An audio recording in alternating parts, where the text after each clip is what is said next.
Well, hello everyone. My name is Lori Rubin. I'm with ViewBug, and I've got Tim Gray with me today. Very excited to have you join us, Tim. Thank you. Thank you, Lori. It's good to be here.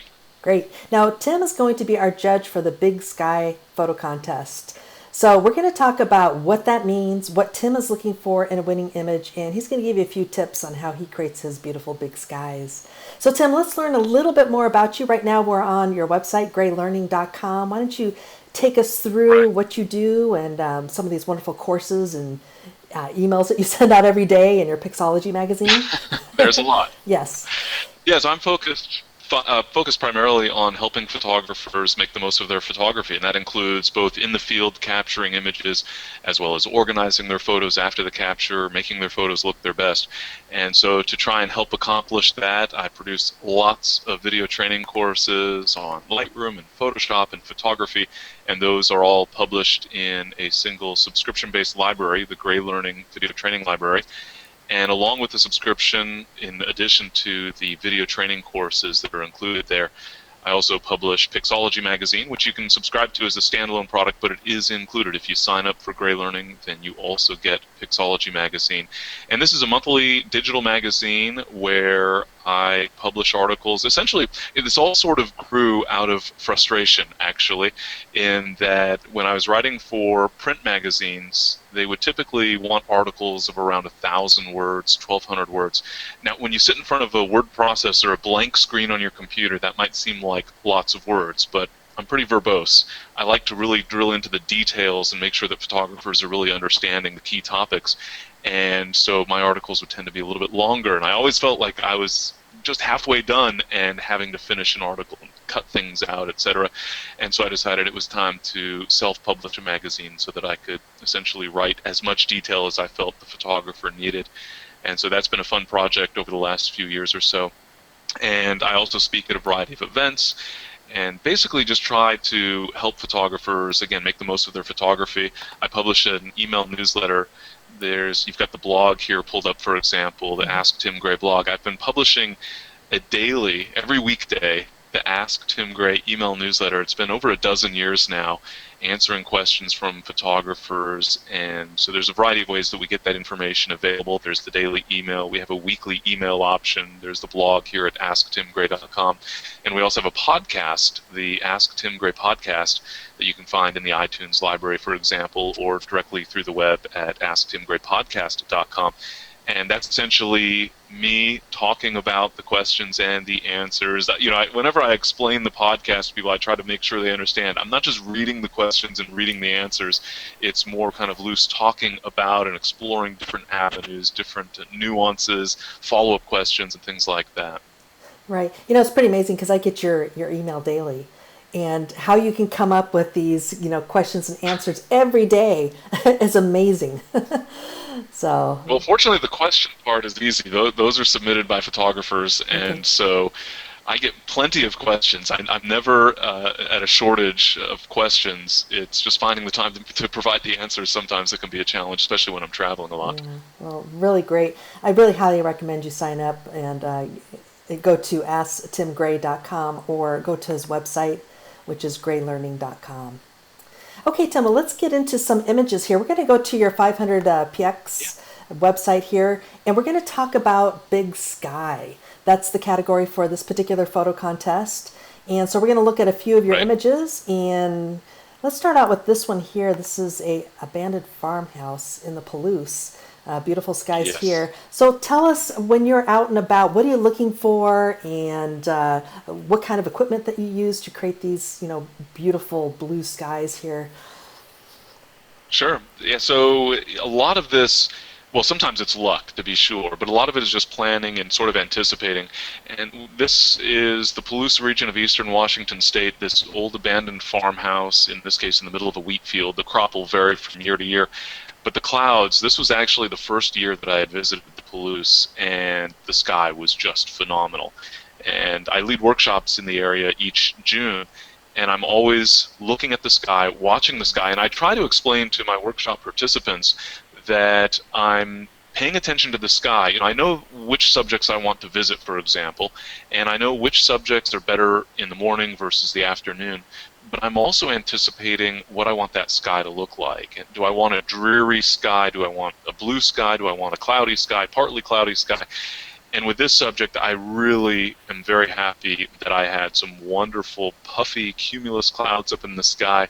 I photographed this particular farmhouse under all sorts of conditions, and this remains my favorite photo. This was obviously captured, well, maybe it's not terribly obvious, but with a wide-angle lens. And I'm really kind of emphasizing the sky there and making the farmhouse a little bit more diminutive, which, considering it's an abandoned farmhouse, I feel that works pretty well. We've also got this element of primary colors, and so there's a lot of sort of drama going on with this particular image. But really, to me, the sky makes it. Without the wonderful clouds in the sky, it would be sort of just an abandoned farmhouse in a wheat field. And I could share lots and lots of other photos of this exact same subject photographed under different sky conditions, and it just doesn't resonate as well as these wonderful clouds that I was fortunate enough to have. And so, again, there's that element of luck. You've got a good sky, work with it, but there's also an element of trying to anticipate, trying to plan a trip, for example, around optimal conditions, or planning your outing or timing your outing so that you see, oh, on this day I've got a real nice cloudy sky, on another day I'm supposed to have a clear sky, so which day will I visit which subject, for example? And obviously, sometimes you don't have that much flexibility, but whenever possible, I try to encourage photographers to sort of put a little more planning into their photography.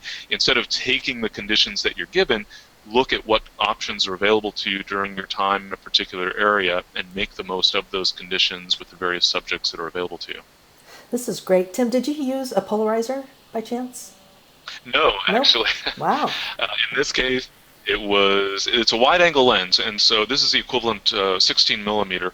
It was actually on a crop sensor digital SLR, so it's a 10 to 22 millimeter, opened all the way wide at 10 millimeters, but with that crop sensor, it gives you the field of view equivalent to a 16 millimeter lens. But because of that, because you're taking such a wide view, and we're taking basically this very wide angle of view and having to bring it into the camera's sensor, and as a result, there's a degree of light fall off, and you'll notice a bit of vignetting around the edges, the corners in particular. You can almost see kind of a darkening sort of a ring, and that does give a similar effect to what you might expect with a polarizer filter in terms of darkening the sky, enhancing contrast, etc. But no, this was no filter at all, surprisingly enough. Wow. Okay. Well, I really love how the clouds are really drawing your eye to your subject here, this house that's kind of decaying out in the Palouse. This really lovely Right, image. yeah, exactly. Well, let's take a look at a couple more Thank of you. your images. Sure. And let's see, the next one here is shadows on the Palouse. So this is a different time of day. You got some shadows happening here. This is very Yes. different. So tell us about this particular image. It is different, and it's funny. I always warn my workshop participants that if we're lucky enough to get some scattered clouds like this in the Palouse, that I'm going to start screaming and yelling and making a fool of myself because I'm going to get so excited because I just absolutely love, number one, I love the rolling hills of the Palouse. It's part of what makes this region very unique. You've got these wheat fields that are planted on pretty steep hills. You think of a wheat field as being perfectly flat, but out in the Palouse you've got some very steep hills that are being used agriculturally. And so I love finding little overlaps and intersections of those hills. But then when you get some scattered clouds, the shadows from those clouds will, of course, cast onto the hills. And if you time your shot right, then you can have, as you see here, in the foreground, a hill that's entirely illuminated, and behind it is a hill that's mostly in the dark, in the shadow of one of the clouds. And of course, those clouds are going to tend to be moving across the landscape, so the shadows are changing. It's just constantly dynamic and changing across the landscape, and I just get so excited about it. I can't photograph fast enough, and I'm watching, oh, another cloud is moving, another shadow is coming across the landscape.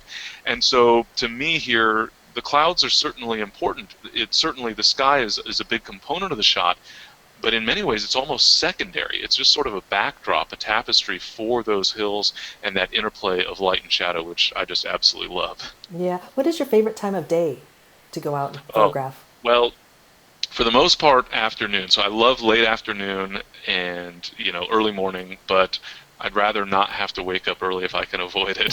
So a lot of it depends on the subject. So, as I mentioned with the Palouse, if I'm going to go photograph a farmhouse or an old barn or what have you, then I'm thinking about which direction that subject faces, and I generally want some light on the subject. And so that'll determine whether I want morning versus afternoon, for example. But generally speaking, afternoon is my favorite. I like to get out a little bit early. Let's assume, in this case, in the Palouse, the sunset is just before 9 p.m. So I want to get out there around 4 p.m., which is pretty darn early, but that makes sure that I'm going to have some opportunities for maybe cloud buildups in the afternoon, as well as starting to get into the shadows that get cast by the hills themselves and grow across the landscape, and then late afternoon light. So, prime time to me really is late afternoon light. I love photographing all the way till after sunset even. But generally speaking, that afternoon window usually gives me a good opportunity with some good skies, some good lighting conditions, and then into the golden hour and wrapping up, hopefully with a beautiful sunset and some nice glow after the sun's gone down. Very nice. Okay, now we're going to go back to your 500 PX website here. Let's take a look at something else. Most people think of big sky as something that's out in the landscape, out in the Palouse, out in the desert, or wherever. But here you've got one that's of the Brooklyn Bridge in Manhattan. Yes. Well, and it's, when you say big sky, to me, you're right. I think you generally think about big, broad landscapes. And also I think there's a tendency to think daytime, big blue sky. But I find that a lot of times, especially with night photography, clouds can really make a sky. And we saw that with the abandoned farmhouse image, for example. The clouds there really are impactful.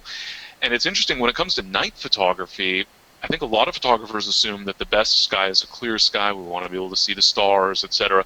That if it's cloudy, that's sort of bad weather almost.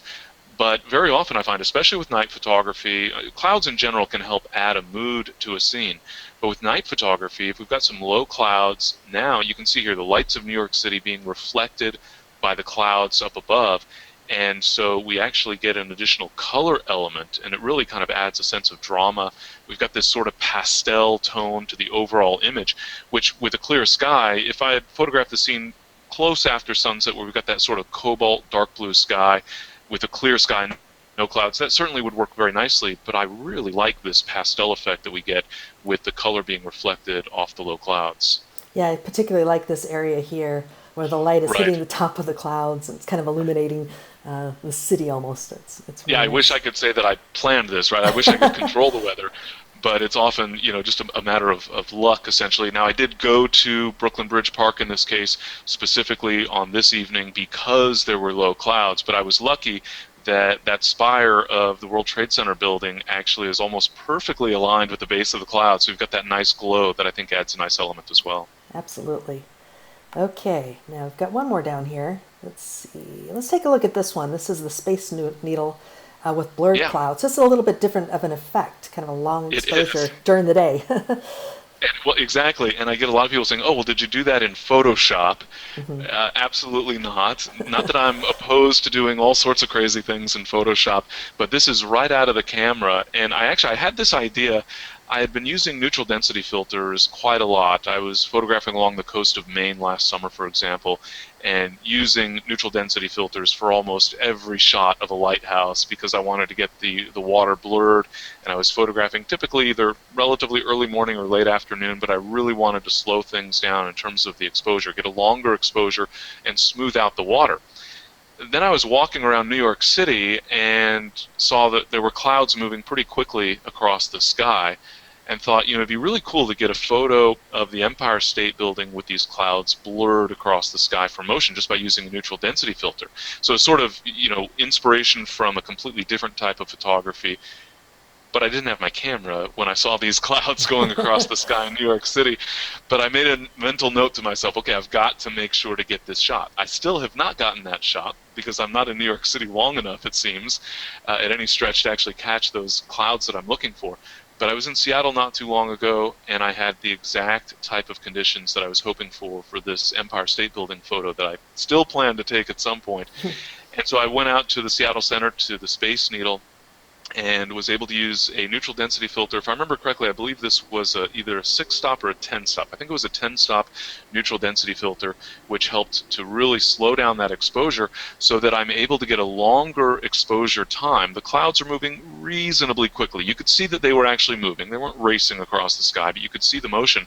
And because of that long exposure, now those moving clouds create streaks, sort of just as you would get a blur of water if you photograph a flowing stream with a long exposure time. Same effect, just with clouds, and it's an effect that I don't see very often. Every now and then I'll see a photographer who's gotten a motion blur with clouds, but usually motion blur is going to be, water, things like that. And so I thought it was kind of unique in that respect, and it creates this almost kind of a painted backdrop type of an effect. We can see motion blur for the clouds, but the Space Needle itself is still nice and sharp. And so to me, that just creates kind of this eye-catching effect where you look at the image, and of course many people immediately assume there must be a Photoshop effect at play. I'm okay with that assumption, but the point is that it catches their eye and they're like, wait just a minute, something is unusual about this scene. This is not something that I could see with the naked eye. And so to me, that makes the image just all the more interesting. That's great. So Tim, these are great. Thanks for sharing some of your images and what you're looking for in big skies. Can you tell us, when you're scrolling through all these images, because there's going to be a lot of great images that are going to be coming your way here, that you have to decide which one's going to be the winner. Is there something in particular that you're going to say, hey, that's the one? What is it in particular that you might be really looking for? Well, certainly, the contest is big sky, and so the sky has to sort of play a key role in the photo. So an image where the sky really sort of makes the image, makes the scene, but also where the photographer has gone a little bit beyond just taking a picture and has actually done something maybe a little bit unique, a little creative, has found a unique way to interpret that scene. And that could be a unique perspective, a unique capture technique. The point is that, anybody can walk up to a scene and just snap a photo from wherever they happen to show up. I always talk about photographers capturing too many images at tripod height or at eye level without getting down to a lower vantage point or up to a higher vantage point, or finding some unique perspective, some unique way of interpreting the scene. In other words, I'm really looking for some creativity where a photographer has clearly thought about the scene, thought about how to incorporate a beautiful sky into their scene, maybe found an interesting subject, and just a creative way to interpret what they saw in front of their lens. Fantastic. Okay. Well, Tim, thank you very, very much. Thanks, everyone, for watching, and we look forward to seeing your images. Thanks, Tim, and everybody. Thank Bye-bye. you. Bye.